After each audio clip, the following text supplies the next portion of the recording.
Justin Shier opens up about using fake gear in his last contest prep. Jay Cutler speaks on a potential Phil Heath comeback. Does he have more info than he's letting on? Plus much more. What's up, desktoppers? Xavier Wills here for Desktop Bodybuilding, and we are back for another bodybuilding news video. And let's kick this one off with Sergio Oliva Jr. looking damn impressive and still in great shape in his off-season, or is he pre-contest?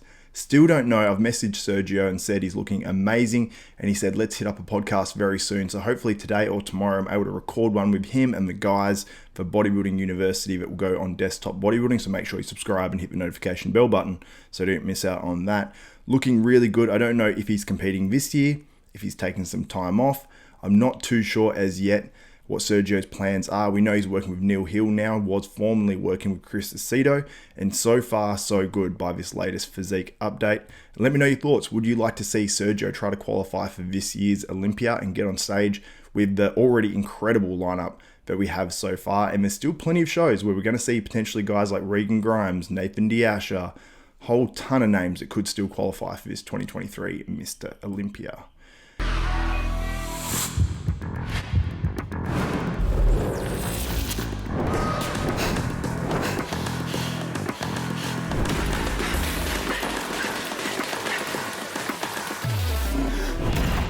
Now, Tonio Burton, he's one of those guys that's doing the Olympia and making his Open Olympia debut. We know he's competed at the 212 Olympia in the past, doing pretty damn well, falling a little lower than I thought he might, but he's going to be back with a vengeance because he did lose that Cali Pro to Ross Flanagan. Ross Flanagan will be in that Olympia, and from the latest updates I've seen from him, he's looking damn good, so that's going to be a bit of a rematch on the Olympia stage. I think Tonio still can push for a top 10. He's got a small structure, but if he can come in peeled and really maxed out in terms of fullness, I think he can surprise some people at this year's Mr. Olympia.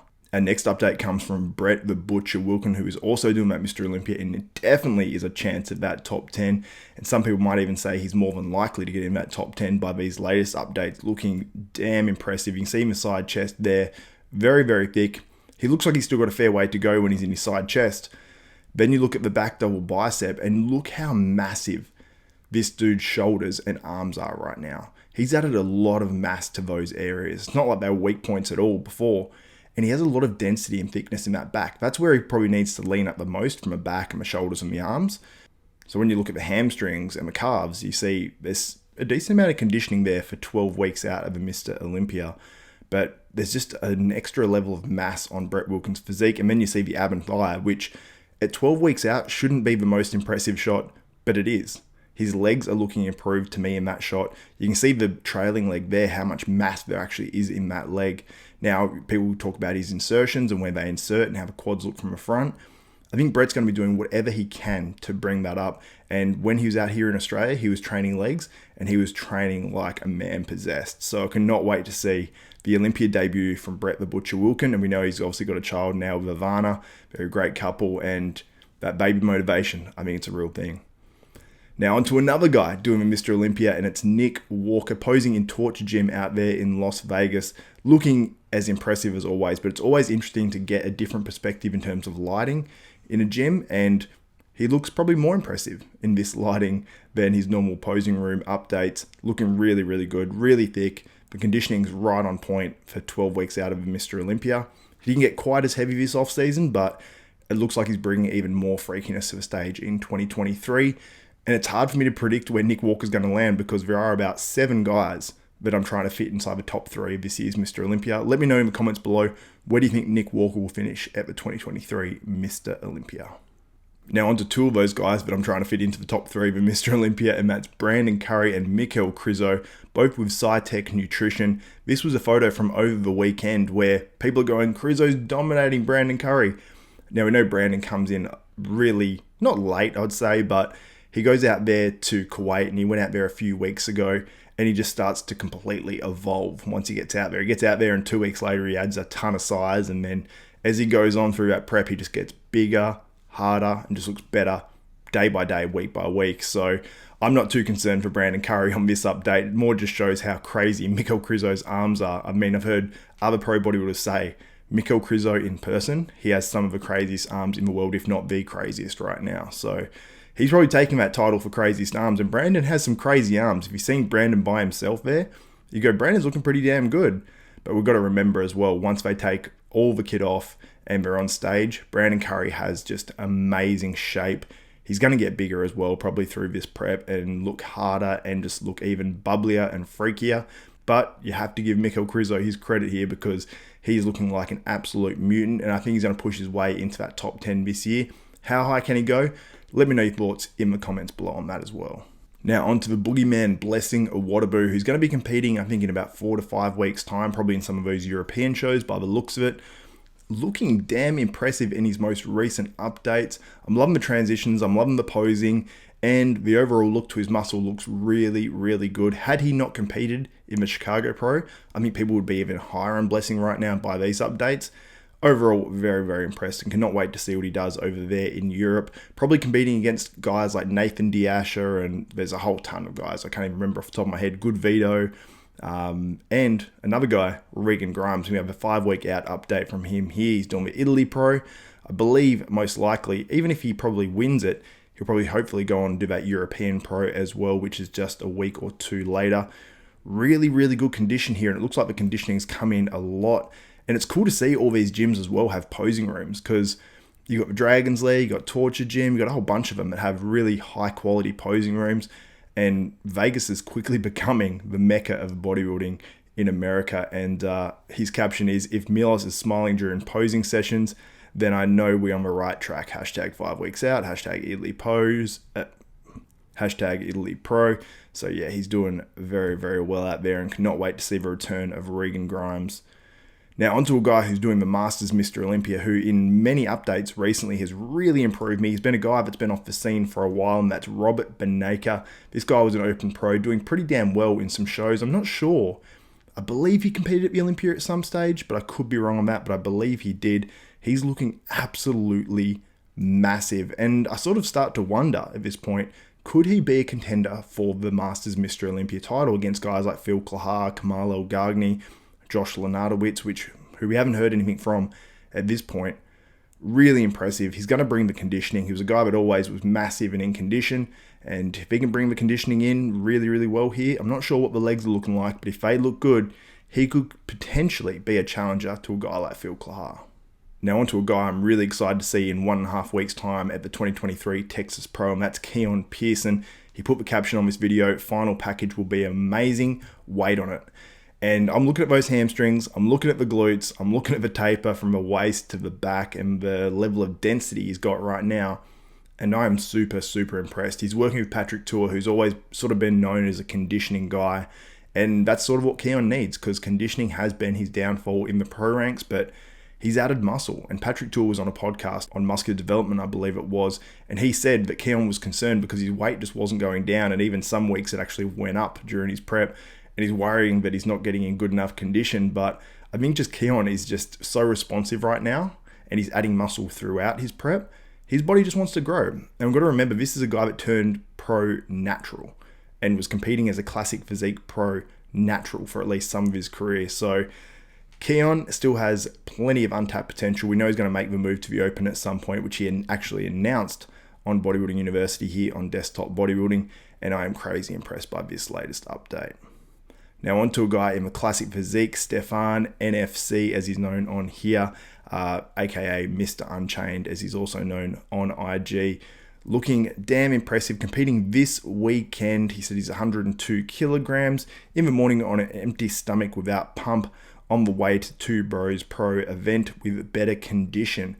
So he's saying he's in better condition for this contest, so I'm excited to see it. He finished second in his pro debut, so hopefully he can go one spot higher and win the contest. This is the competitors list for this weekend. Now, I'm not familiar with many of the names on this list, so let me know if there's any names on there that are going to be contenders for this title. This show's actually called, let me look it up, it's the TRU Athlete Pro over there in London, UK. So I'm excited to see that. It also has a 212 class as well, where it's got Lucas Coelho, who's a really, really good 212 pro, placed inside the top 10 at the Olympia before, Robert Taylor, Dean White, which I'm actually really excited to see. Another Ben Chow client, so that should be a good show. And I'm sure there's a few names on there that I'm missing out that are real good competitors and contenders for this one. Now, I wanted to discuss Jay Cutler with Milos Sarcev and manager Matt on the latest episode of Cutlercast, discussing a potential Phil Heath comeback, and it left me with a few questions and wondering if Jay maybe knows a little bit more than he's letting on. So let's have a listen to that and see what Jay, Milos, and manager Matt had to say. And I was talking to Heath about this and looking at Heath still. Heath is still a beast, He's still big. And I want to see Heath come back. I think he's going to come back. You guys, look at those faces. So that's a done deal, okay? No, it's a done deal. You guys, you can't fool me anymore. But I'm gonna pick at him a little bit. I'm gonna be like Phil, because So Jay is encouraging Phil to come back. Do they know a little bit more than they're letting on? Milos was sort of saying, well, it's a done deal, you can see it in manager Matt's face, clearly. I mean, he obviously didn't say that. I'm just doing my Milos impersonation, but it leads me to think that there could be something else. Maybe they had conversations. Maybe they're not. Jay's saying that they haven't, but maybe they had. He's still there, man. It's still there. If he turned the gas on just a little bit, that gas only has to go up like very little, 20%, bro. Wow. He still has all the, when he's injury he's still round, free, really. He's healthy. Yeah, round muscle. I would love to see him do an Arnold, because he never won in Columbus. And trust me, he could win. Don't. I know the podcasters are going to take this and be like, oh, would they know something? No. So Jay is obviously saying the podcasters, obviously like myself, Nick Strength and Power, and all these other channels are going to take this and run with it. And absolutely, these guys are talking about it. These guys are friends with Phil. Jay probably doesn't know anything. He just wants Phil to come back, and he's encouraging it because he loves bodybuilding and he knows Phil Heath, and he obviously sees the potential there. And like manager Matt says, he just needs to turn the dial up a little bit and Phil would be right back there because, well, let's listen on. 100%. No. But listen, man, I told Phil this. We had dinner, and I said, dude, like, you were almost untouchable through your reign, in my opinion. And like all it would take is just a little bit, man. He said something. If you come back, I'll come back. And I'm like, yeah, I can't do that, So that's super exciting, potentially to see a Phil Heath comeback. And they also went on to say as well that he's training only 2 to 3 days a week right now. He's probably not going hard on the nutrition. And we saw what he looked like in that most recent training update as well. He looks awesome. Like maybe the delts are down a little bit, but the arms are still absolutely insanity, like absolutely crazy. So if Phil, like he says, just turns the dial a little bit, which means maybe adding a little bit more supplement wise, adding the food in, adding the training in, doubling up the training, and even go to training probably 4 days a week, adding a little bit of food and maybe a little bit extra supplements, he would probably transform and look like that he's the normal Phil Heath in terms of off season, and then just do a prep. You can go from that to doing a prep, and he obviously has to be locked in. He has to be in that mental mind state to actually be able to do that. Phil's spoken about this, and I only know what I only know, but a guy like Phil Heath, that if he's only doing that right now, if he turns up the dial, we know it's going to come back because he is an absolute genetic marvel, and I really hope we do see a comeback from Phil Heath. And if his midsection is, where hopefully it is, we saw him doing some vacuum stuff, we saw him posing the abs in the gym, he's obviously much more confident about that. If that is, it doesn't have to be perfect. We know it's not going to be back to where it was when he's winning the Olympia back in 2011 and whatnot. But if it's part of a way back, plus he has that bubbly muscle and brings that conditioning, we know that he could potentially win a Mr Olympia title once again. And if not, he could always do an Arnold Classic and challenge. He could always do one of these smaller shows and challenge. Maybe there'll be a show above a rock or something like that. Who knows? But I'd love to see Phil Heath back on stage battling. Doesn't have to be at the Olympia, but I think people would love to see it at least just one more time. He can announce his retirement on stage and, ride off into the sunset. Now let's get on to a story that I thought was very, very interesting on the latest episode of Mutant and the Mouth, which is Guy Sistonino and Nick Walker's podcast. They're actually regularly having Justin Shier on there as well, who I have to get back on desktop bodybuilding. I did send him a message, so Justin, hit me up, and we'll do another interview because the first one was outrageously popular. I'll actually put the link to that in the description below as well if you do want to watch that interview I did with Justin Shier if you haven't seen it yet. But it sounds like Justin Shier was taking fake gear during his prep for the 2023 Tampa Pro. So let's listen into it and listen to what Justin Shier has to say on it. You know, like this is a bodybuilding podcast. We take drugs as bodybuilders. I had some bunk drugs and it fucked me up. Yeah, he's so Uncle Guy has his retired box of stuff. Yeah, and listen, Uncle Guy. When you're only taking TRT, you gotta stash. Uncle Guy next dayed me some stuff that like was a lifesaver. Yeah, That's awesome. I was like, got you, bud. He's like, you got this. I'm like, yep. He's like, you got that? Sure do. You got that? Sure do. He's like, got that? Sure got that too.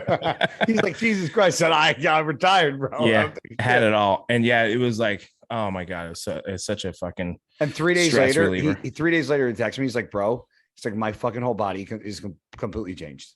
Yeah. Was it 3 days? But it was a couple days later. Yeah. You were like, that was definitely the fucking problem. It was. So it's crazy that, I mean, many people think that these top pro bodybuilders are getting some premium stuff from some crazy sources, or they're getting it directly from a pharmacy or whatever like that, when really they're just like every other, you know, top amateur bodybuilder or amateur bodybuilder out there doing this sort of stuff. I mean, some people might have some extra sources and links and stuff like that, and maybe have, you know, coaches that have, you know, really good sources, but still, Justin, you know, with a coach like Matt Jansen, you know, obviously he's not supplying it.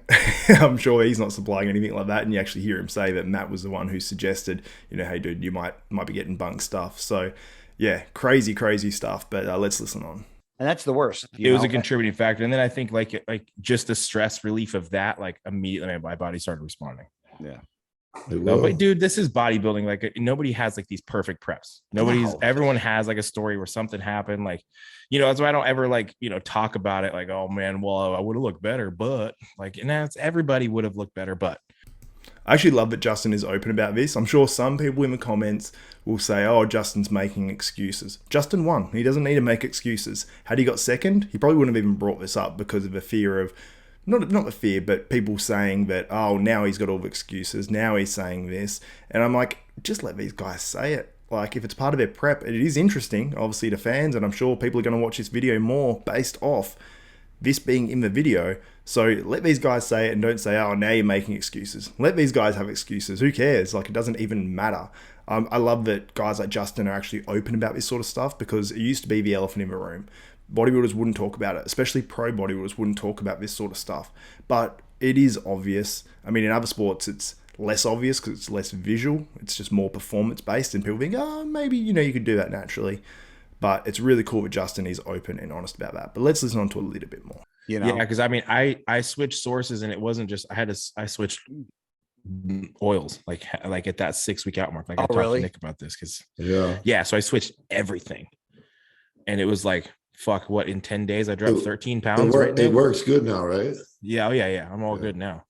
Yeah, everything's bang on now. But yeah, it was like I fucking 13 pounds in 10 days. It was dramatic. Matt was like, dude, Matt was like, you look like you're on fucking Deca and Anadrols. Like, you need to figure out your source, because you should not look like this. Yep. And then you have that, and then you have the anxiety of that. So then your stress level just fucking skyrockets. And then that's just a shit show. It is totally a shit show. So yeah, crazy that he was taking bunk stuff. Now, he's saying it looked like he was on Deca and Anadrols, which means he was probably holding some fluid. And he said he dropped 13 pounds in 10 days. A normal amount to lose in that period of time would maybe be like 3-4 pounds, if that, especially while in a contest prep. So whatever he added in and was taking was not the right stuff, at least. So maybe he was taking stuff that had things in it. Maybe he's taking stuff that was impure, that was making him hold fluid. Who knows exactly what was in what he was taking, but it definitely wasn't the stuff he was meant to be taking. So I'm glad that this was able to be sorted for Justin. I'm sure there's plenty of pro bodybuilders out there that have done preps, that have maybe trained harder, trained better, and done everything more optimally, but they just haven't known that their gear's been either fake, the wrong stuff, cheaper stuff, whatever. So I'm glad Justin got that sorted out, but it was at 6 weeks out of that 2023 Tampa Pro. Did it hamper his prep at all? I mean, probably not to a huge amount, but the stress of it and everything, and then having to change the oils, and you don't know if you're going from a quick acting or a slow acting compound, probably a slow acting compound, then to more faster acting compounds, who knows? But it definitely was not optimal for Justin. So it makes it even more exciting for me for Justin going into this year's Olympia, which he has confirmed he is doing. There has been suggestions elsewhere that maybe he should skip this year's Olympia, but I like the fact that he's doing it. And I can't wait to see him up there and see sort of where he fits in with these other guys, because there's a ton of guys, you'd probably say from 11th, 12th place onwards, you know, and he could potentially place top 10, but saying there's a clear sort of top 10 from last year. From that spot onwards, it's going to be very interesting to see who places, you know, 9th, 10th, 11th, down to 16th, because I think if you place in that gap and you're not one of the top 10 guys, then you're definitely doing well, because there's going to be a lot of guys that are pro show winners that are going to be battling for those positions. But anyway, guys, if you did enjoy this video, give the video a thumbs up, smash that like button, also subscribe and hit the notification bell button. That way you'll be notified of every video that goes up from myself, Xavier Wills at Desktop Bodybuilding. And if you want to check out that full episode of the Cutler Cast and also Mutant and the Mouth, the links are in the description below. Anyway, guys, that's it for me. I'm Xavier Wills. This is Desktop Bodybuilding, and we are out.